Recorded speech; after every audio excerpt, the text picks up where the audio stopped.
Hello student, good morning. आज हम class 7 का विज्ञान पार्ट 7 जिसका नाम है हवा आंधी तूफान।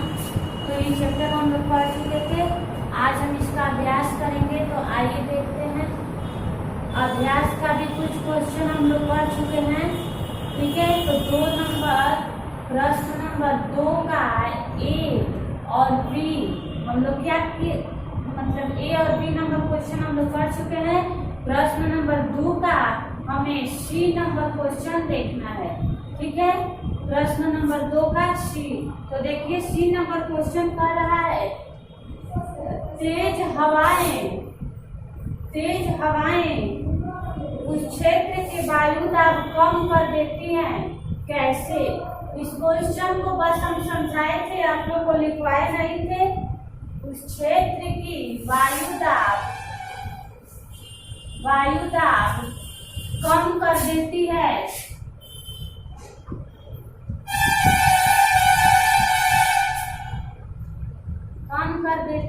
कैसे? ठीक है। तो आइए इसका उत्तर लिखते हैं। देखिए उत्तर है तेज हवाएं क्षेत्र विशेष की हवा को अपने साथ उड़ा ले जाती है। तेज हवाएं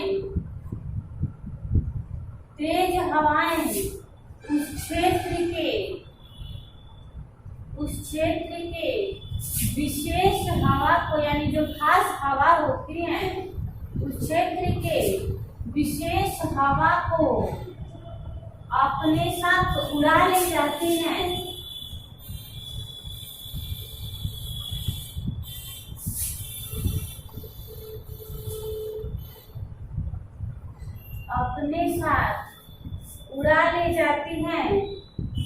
इस कारण वहाँ रिक्त स्थान बन जाता है, जिसके कारण वहाँ स्थान खाली हो जाता है,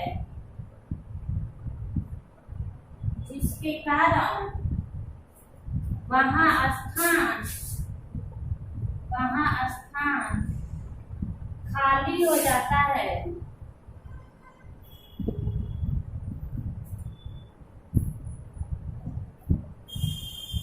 कारण वहाँ स्थान खाली हो जाता है। रिक्त स्थान बनने से वहाँ का वायु दाब भी कम हो जाता है। वहाँ का स्थान खाली हो जाता है और वायु दाब कम हो जाता है।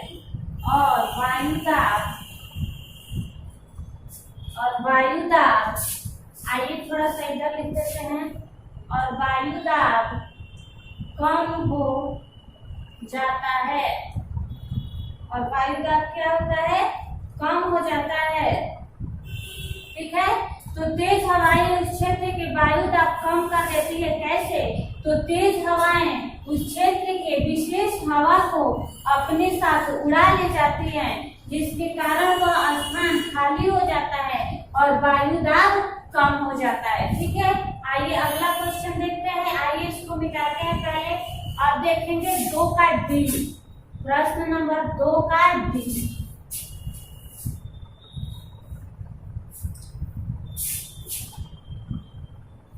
देखिए प्रश्न नंबर 2 का डी।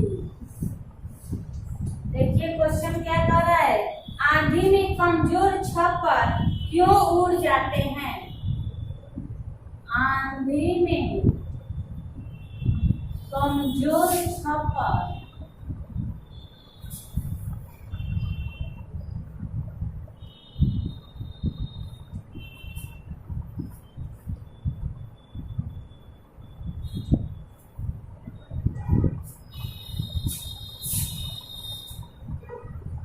क्यों उड़ जाते हैं? यानी जब तेज आंधी आती है या जब तेज हवाएं चलती है, तेज हवा को क्या कहते हैं? आंधी ही कहते हैं।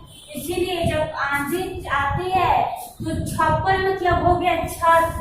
छप्पर मतलब होता है छत या कटरेन। किसी का दीवार उठा है और कटरेन ऊपर से रखाया है, और जब तेज हवाएं आई है तो कटरेन क्या हुआ है? उड़ गया है, ठीक है। या कोई प्लान है और वो प्लान झोपड़ी जो है क्या हुई है? झोपड़ी के ऊपर से जो रखा जाता है वो झोपड़ी क्या हुई है? उड़ गई है। कब? तेज हवा में, ठीक है। यही पूछ रहा था। आंधी से कम, तो पहले हम लिखेंगे आंधी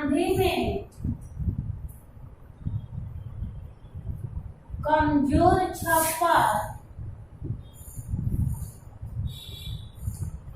छप्पर इसलिए उड़ जाते हैं।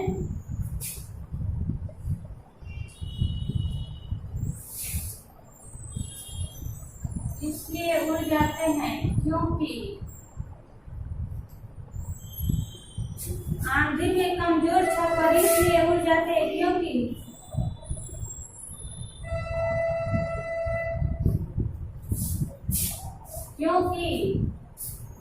आंधी के समय हवाएं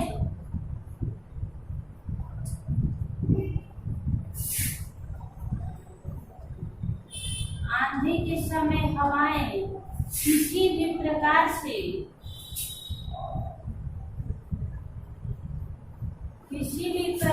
से यदि हमारे घरों में प्रवेश कर जाती है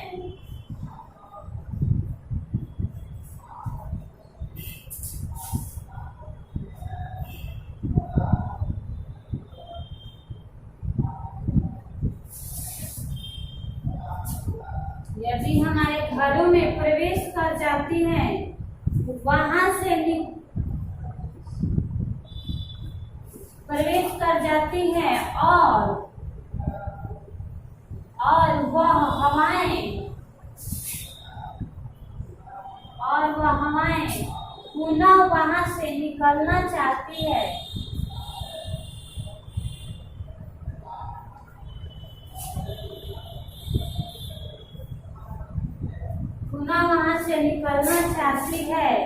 लेकिन निकल नहीं पाती है।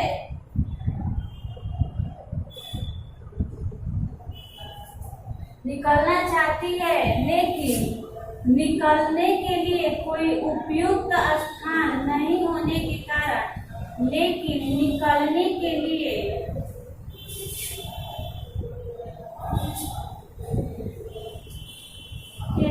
कोई उपयुक्त स्थान यानी खाली जगह,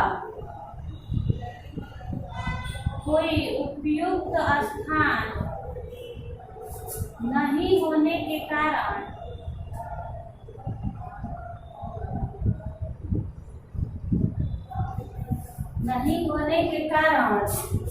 वह अपने साथ कमजोर छप्पर को भी उड़ा ले जाती हैं।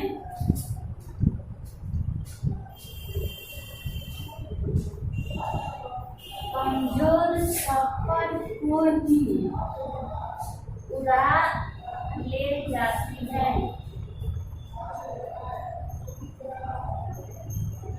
वह अपने साथ कमजोर छप्पर को ही उड़ा ले जाती है। जैसे हम लोगों ने आंधी आने पे तुरंत खिड़कियां दरवाजे बंद करना स्टार्ट कर ही रहे थे कि हवा हमारे घरों में क्या हुआ, प्रवेश कर गया और हमारे घर में प्रवेश कर गई है। लेकिन उसके बाद हम खिड़कियां दरवाजे बंद किए हैं तो उस हवा को जब निकलना है तब तक हम खिड़की दरवाजे क्या किए हैं, बंद कर दिए हैं। हवा निकल नहीं पाई है, इसीलिए वह ऊपर से छप्पर को फाड़ कर क्या करती है, हवाएं निकल जाती है, हवा निकल जाती है। ठीक है, तो आइए इस क्वेश्चन को मिटाते हैं और देखते हैं अगला क्वेश्चन।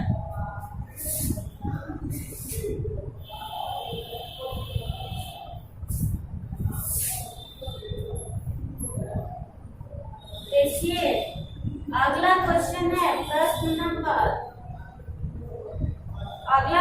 है इसी का प्रश्न नंबर 2 का ई। ठीक है, 2 का ई क्वेश्चन कर है, चक्रवात से बचने के उपाय क्या हैं? चक्रवात से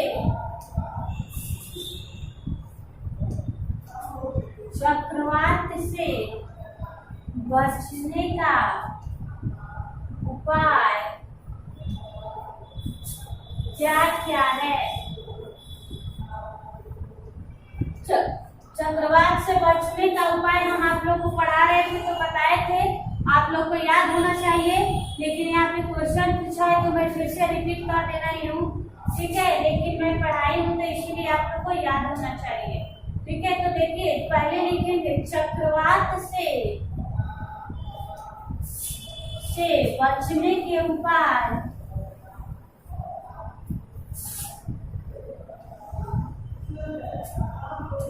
बचने के उपाय निम्नलिखित है।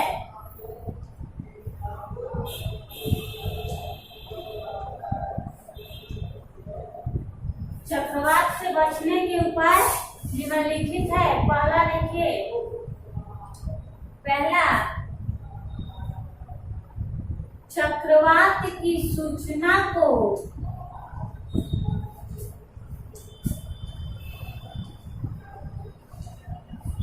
क्या नहीं करना चाहिए? नजरअंदाज नहीं करना चाहिए।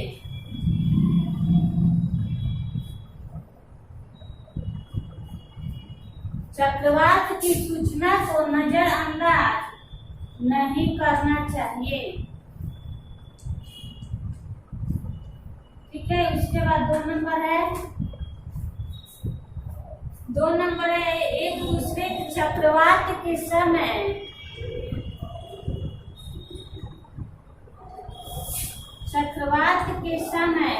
एक दूसरे का सहयोग करना चाहिए।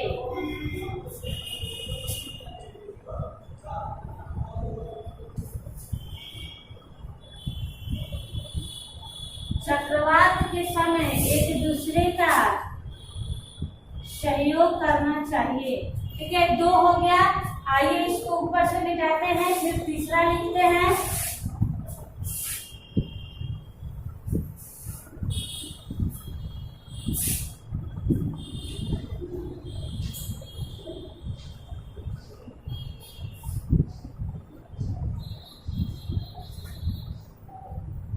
चक्रवात के पूर्वानुमान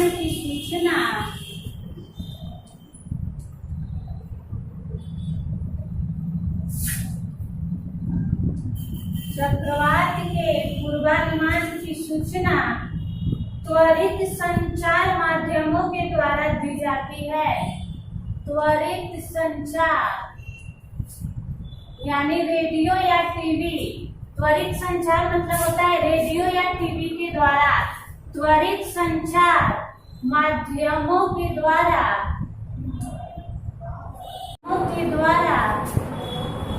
दी जाती है। मैं आप लोगों को कॉपी में 4 लिखाई थी, इसका 100 कारण और आप लोग लिख लीजिएगा, ठीक है ना। तो आज ये चैप्टर आपका खत्म हो गया। कल हम एक नया चैप्टर पढ़ेंगे, पार्ट 8। 7 पार्ट तक आपका क्वेश्चन आंसर फेयर का कॉपी कंप्लीट होना चाहिए, ठीक है, क्योंकि ऑनलाइन टेस्ट हो रहा है और जब फेयर का कॉपी तैयार रहेगा तभी आप क्वेश्चन आंसर याद कर पाएंगे, ठीक है। तो इसीलिए सारे क्वेश्चन आंसर नोट कीजिए और सभी लेसन का साइंस में सभी लेसन के फेयर बनाइए, ठीक है। अगर कोई क्वेश्चन छूटा है तो आप मुझसे पूछ सकते हैं, ठीक है। तो कल हम पार्ट 8 पढ़ेंगे, चाल, दूरी और समय के बारे में, ठीक है। तो आज का क्लास इतना ही, गति और समय के बारे में कल पढ़ेंगे। आज का क्लास इतना ही, ओके।